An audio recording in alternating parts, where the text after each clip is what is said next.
የአቶ ግርማ አጸያፊ ተግባር ደርሰውበታል። አቶ ግርማ እስካሁን ድረስ ለሰላም እንዴት አድርጎ እያስፈራራትና ከልጅነቷ ጀምሮ ምን እያደረጋት እንደነበረ ሰላምና እናቷ ላይ ያደረሰባቸው ግፍ አሁን ላይ ሳሚ ደርሶበታል ማለት ነው። ሰላም ነገሩ ሁሉ ለሳሚ ካስረዳችው በኋላ ሳሚ በጣም ንዴቱ ጨምሯል።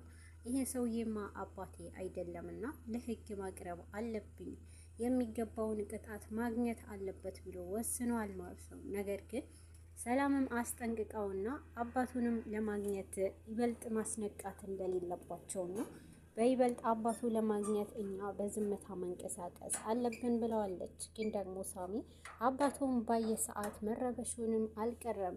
የአባቱ አስጸያፊ ተግባርን ለማሳሁንም ቢሆን እኔ ካሁን በኋላ መሸከም አልችልም ቢላትም ሰላም ግን ነገሩ ሁሉ አስረድተው ለእናቴ ስትል ብላ በእናቱ ስላለች ይበልጥ አሁን ላይ ሳሚ ምንም እንኳን መሀል ላይ ቢናገርም ሳሚን አባቱ ፊት ራሱ ለመቆጣጠር ሞክረዋል። ሜሮን ነገሩ ሁሉ ተደብድባ ይሄ ሁሉ ከደረሰባት በኋላ ጆሲ አቀዷንም ሁሉ ደርሶበታል። የጆሲ ያቀደችው ነገር እሷ ላይ ይሄ ሁሉ ህመም ከደረሰባት በኋላ ይበልጥ ግን አሁን ላይ የምታደርጋቸው ድርጊቶች በዝምታዎቿ ውስጥ አስገብታለች። ከአሁን በኋላ ግን ፉከራዋ እንደቀጠለ ነው። ጆሲ ላይ አሁንም ፉከራዋ ጨምረዋለች። ጆሲ ላይ እያስፈራራች ነው። ጆሲ ላይ አሁንም በጣም መጥፎ ነገሮችን እንደምታደርስበት ትነግረዋለች። ጆሲ ግን አሁንም ባለመፍራትና ካሁን በኋላም የፈለግሽውን አድርጊ እያላት ይገኛል። ነገሩ ሁሉ ሳሚ ይሄንን ነገር የምታደርጊው አንቺ አሁን ላይ እያላት ሰላምም ብታስረዳውም ነገር ግን አሁን ላይ መቻል አልችልም፣ አይኑ እያየሁት እንዴት ላስመስል ብሏታል።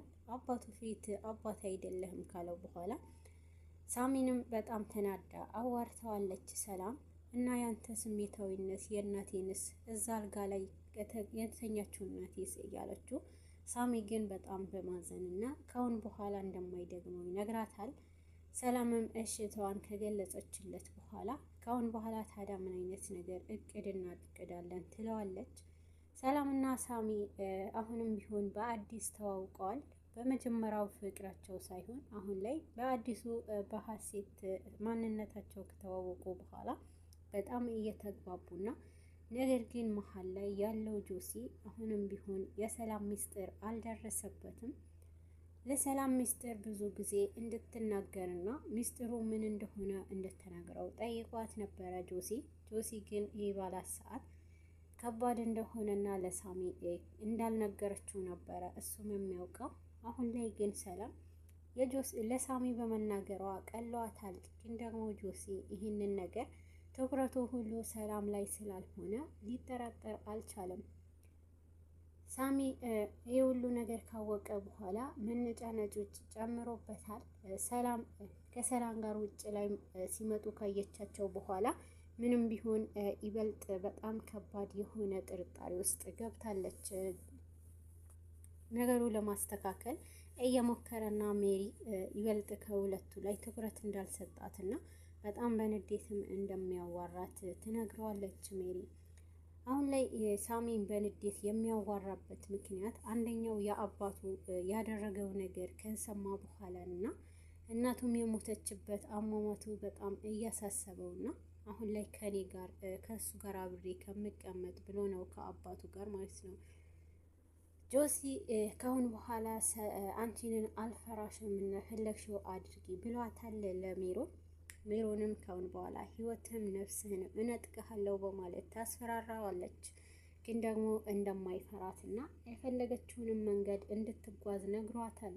አሁንም ቢሆን ተስፋ አልቆርጥምና ይሄንን ነገር አንተ ላይ ከባድ ነገር ሳላደርስ ብላ ትፎክራለች።